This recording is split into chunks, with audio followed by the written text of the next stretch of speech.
যুক্তরাষ্ট্র ও ইসরায়েলের সঙ্গে চলমান রক্তক্ষয়ী সংঘাতের শুরুতেই ইরানের সর্বোচ্চ নেতা আয়াতুল্লাহ আলী খামেনির মৃত্যু তেহরানের শাসন ব্যবস্থায় এক বিশাল শূন্যতা তৈরি করেছে।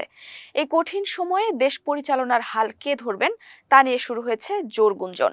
আর এই দৌড়ে সবচেয়ে জোরালোভাবে উঠে এসেছে তার দ্বিতীয় পুত্র মোস্তফা খামেনির নাম।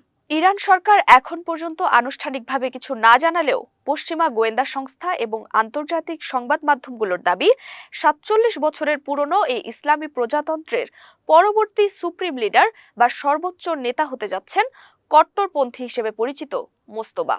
গত শনিবার তেহরানে খামেনির বাসভবনে চালানো ভয়াবহ হামলায় মোস্তফার মা, স্ত্রী এবং এক বোন প্রাণ হারান। তবে সেই সময় ঘটনাক্রমে সেখানে উপস্থিত না থাকায় মোস্তফা অলৌকিকভাবে বেঁচে যান।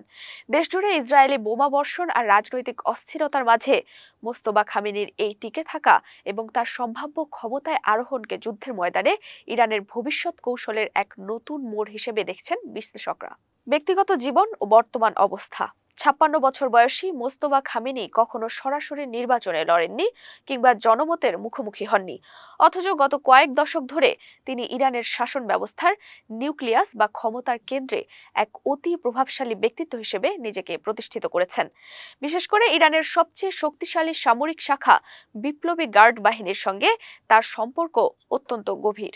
দীর্ঘ ৩৬ বছর ইরানের নিরঙ্কুশ ক্ষমতায় টিকে থাকা আয়াতুল্লাহ আলী খামেনি গত শনিবার নিহত হওয়ার পর তার শূন্যস্থানে মোস্তফার নাম আসা কেবল পারিবারিক উত্তরাধিকার নয়, বরং রাজনৈতিক কৌশলের অংশ। তিনি ক্ষমতায় আসা মানেই হলো ইরানের প্রশাসনে কট্টরপন্থীদের নিয়ন্ত্রণ আরও শক্ত হওয়া এবং অদূর ভবিষ্যতে পশ্চিমাদের সঙ্গে যে কোনো আপোষ বা আলোচনার পথ কার্যত বন্ধ হয়ে যাওয়া। বিস্ময়কর বিষয় হলো মোস্তফা খামেনি বরাবরই নিজেকে লোকচক্ষুর অন্তরালে রাখতে পছন্দ করেন। তিনি জনসম্মুখে কোনো বক্তৃতা বা ধর্মীয় ভাষণ দেন না। ক্ষমতার শীর্ষে থেকেও তার এই নীরবতা এতটাই রহস্যময় যে অনেক ইরানি আজও তার কণ্ঠস্বর শোনেননি। বিতর্ক ও রাজবংশতন্ত্রের শঙ্কা। ১৯৭৯ সালের ইসলামী বিপ্লবের মূল লক্ষ্য ছিল রাজতন্ত্র উৎখাত করা। এখন যদি খামেনির স্থলাভিষিক্ত তার ছেলে হন, তবে তা এক নতুন ধর্মীয় রাজবংশ তৈরির বিতর্ককে উস্কে দেবে, যা পাহলভী রাজবংশের সেই পুরনো স্মৃতিকেই মনে করিয়ে দেয়। বিক্ষোভ দমনে কঠোর ভূমিকা। মোস্তফার বিরুদ্ধে দেশি বিদেশি বিরোধীদের প্রধান অভিযোগ হলো বিক্ষোভ দমনে তার কঠোর ভূমিকা।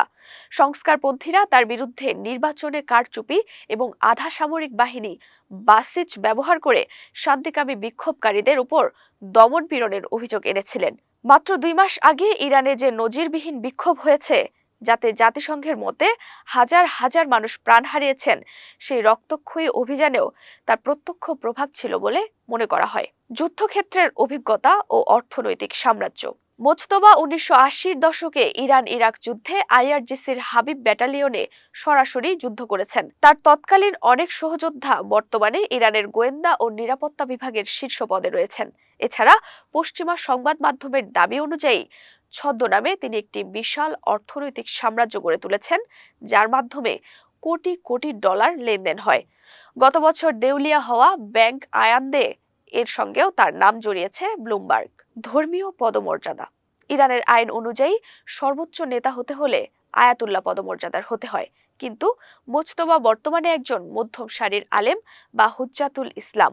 তবে ১৯৮৯ সালে তার বাবা যখন নেতা হন, তিনিও আয়াতুল্লাহ ছিলেন না। তার জন্য আইন সংশোধন করা হয়েছিল। মোস্তফার ক্ষেত্রেও একই পথ অনুসরণ করা হতে পারে।